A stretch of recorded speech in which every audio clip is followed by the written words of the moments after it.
And over the years, I've read a lot about it and thought a lot about it. And I actually read a book that changed my life. I love the book. It's one of my top 10 favorite books I've ever read.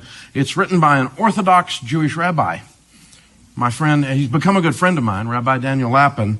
And he became a good friend of mine because, I mentioned his book on the radio show and it started selling. And and he called me and he said, "Who are you? I love you." And so we became buddies, but his intellect is incredible. The book is called Thou Shalt Prosper, and the thesis of the book is the 10 reasons that Jewish people have had a tendency to prosper beyond the population in every setting that they've ever been in throughout history. And today in America, 3% of the population is Jewish, and 67% of the Forbes 400 is. Yeah, you want to read the book now, huh? Yeah. Yeah.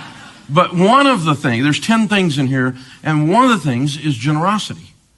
That it's just part of the rhythm, culturally, religiously, with the folks in the Jewish community, is part of the rhythm of their lives is generosity. And it comes from this, and I love this picture, generosity. It's one of my favorite.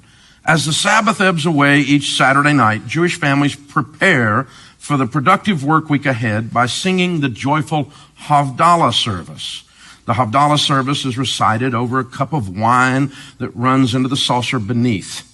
This overflowing cup symbolizes the intention to produce during the week ahead, not only sufficient to fill one's own cup, take care of your own household, but also an excess that will allow overflow for the benefit of others. In other words, I'm obliged to first fill my cup to take care of mine, but then continue earning or pouring, as it were, so that I have sufficient to give away to others.